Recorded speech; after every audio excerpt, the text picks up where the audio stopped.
Bickley and Marotta Mornings. Arizona Sports, the local sports leader. Bickley Blast. The Diamondbacks are a case study in disappointment. They are a team with good pitching, grounded by untimely mistakes, untimely offense, and very little competitive fire. And even worse, they're really bad on the weekends. After a soggy series in Cincinnati, the Diamondbacks are now 3-7 on Fridays and 2-8 on Saturdays. So 15 of their 34 losses happen just as Valley sports fans settle into what they hope will be a great weekend, and they promptly ruin the mood. There are so many reasons, so many recurring issues. Just when we learn that Corbin Burns will be gone for this year and maybe all of next, Ryan Nelson and Brandon Pfaadt both imploded. And for a team that gives more rest than a truck stop, their offense gets very sleepy in the middle of games. And speaking of games, there are now less than 100 of them left. The Diamondbacks are back underwater, 3 games under 500, and looking like a soft team that is not worthy or capable of reaching the postseason. It is tremendously aggravating given the excitement and all the money invested into this team. And can you imagine poor Vinny if the only baseball championship we get this year comes from the University of Arizona? All right, today's Bickley Blast brought to you by my great friends at Chapman BMW. Make luxury attainable. Find them online at chapmanbmw.com. That's the way the soggy weekend started. What a bummer of a stat that is. How about that, huh? On Fridays Isn't and that something? Saturdays. Goodness 2-8 on Saturdays, 3-7 on Fridays, Vinny. Yeah. Everybody's Buzzkill, working man. for the weekend. Team buzzkill. And it was even more of a buzzkill with the rain situation on Friday, which made for just a sloppy mess of a baseball game. Mm-hmm. The play that Alec Thomas didn't make in center field in that game that concluded on Saturday, just a incredibly strange path to the ball. Now, he did make an incredible catch in the scheduled game on Saturday. Yeah, but by then the damage had been done. That was yesterday, actually, that he made that great catch. But, yeah, could have been a different game then. You lose 13-1 in the middle game, and you're finishing up with a catcher on the pitcher's mound, never a good sign. And then yesterday, getting out to a 2-0 lead, and the offense shutting down the engines again. Yeah, and so here we are again, 3 games under 500. By the way, Arizona baseball, you guys caught a big break. That called third strike. Hey, there no robot umps are not here yet. It's all judgment, baby. Yeah. Diamondbacks need a break like that. Jared doesn't even know what I'm talking about. Did you watch Saturday's game? No. Yeah. I kept track of who was winning. Okay. Yeah, I saw that they won. But he'll be decked out in blue and red on Friday, including I've those always goofy been. knee socks. Right. I've been a big fan of the College World Series since day one. Oh, I know you have. So- You're a historian, basically. Who won it last year? I'm going to say An actual funny thing with this team is so when I was getting my master's at U of A, me and my roommate, we lived in a guest house. The main house was Arizona baseball players. So I got to actually know like the seniors on this team. Wow. And so it's pretty cool to like see them, and it's a funny story because I wasn't gonna go a 5th year for my master's, but ended up living in the baseball team's guest house. So I've got some ties there. You got some great stories, man. You're like Forrest Playing Gump, cards with Geraldo Perdomo, right?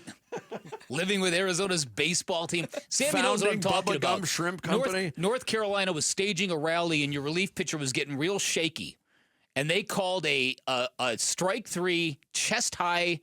It was absurd. But, hey, you take it. Ring them up, sit them down. Let's go. I was thinking about this over the weekend because Yeah. I've got some friends outside of here, and I'm not. Don't take this as U of A based criticism, but through my lens, and I think this applies to college baseball in general. It's a sport that goes largely ignored all season long. Mm-hmm. But when you're, and I've done it in the past too. And I used to be a huge ASU baseball fan, but it's been a while since they've made a run. Yeah. But when your team gets into the College World Series, it happens in softball too.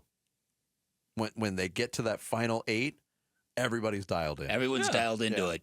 Yeah. it's like anything. It's like with Olympic sports where you don't follow that sport until, it's the Olympics. Then you get way into it. True. But back on the Corbin Burns thing, First of all, isn't it crazy that an injury that when it happened after the game, he didn't even know how serious it was. That, I think maybe I dodged a bullet, got out of there just in time, just a little tightness and stuff, that you could then miss a year and a half almost?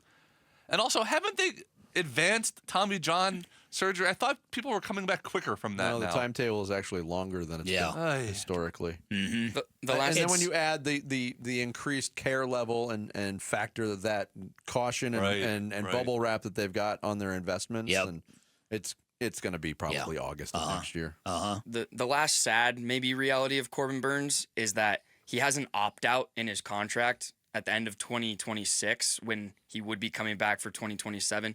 And again, he'll probably opt in because he's coming off surgery. But if he wanted, he could have pitched his last game as a Diamondback if he opts out. Look, the possibility is there, but I mean, we know the reason why Corbin Burns is playing for the Arizona Diamondbacks is because they play baseball in Phoenix, Arizona.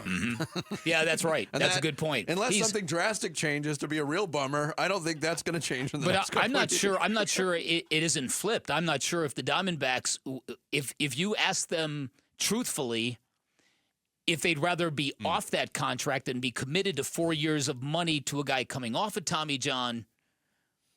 Yeah, I'm not sure which one they choose. Where they will Put be yourself in Corbin Burns' shoes at that point of his recovery. Oh, he's exercising that option. Why wouldn't you? Of course he is. And you guys completely misinterpreted the luck level that I bring to a team on Friday. We all did. Because as Friday, the team was undefeated since I ate that giant 2-foot sub. What we didn't point out was that I was in attendance at the game where Corbin Burns got hurt. And, of course, it was going to be bad news, and he's now out. Yeah, but your dietary habits were enough to overcome that bummer. Just for the game. Listen, but Jared brings up a good point because the Corbin Burns reaction after the game, when it happened in real time, the words that came out of his mouth, my elbow is gone. It's done. It's done. Yeah. Okay, and then he waved to the fans as he walked off like, see ya, it's going to be a while. And then afterwards, he sounded much more confident. And then there was talk of, well, it's not a second opinion. It's just this first was inconclusive. And then Torrey, oh, no, there's nothing inconclusive about it. Yeah. Here was frustrating Burns season. after that game, going back to that Sunday against Washington. There's obviously a lot of guys in here that have had different types of surgery on the elbow. It's tough to really know exactly what they're feeling when you try to explain to them what you're feeling. But, I'm going to hold out hope that body shut it down before it got too bad, and that's really all I got right now. And let's be clear about the situation, too.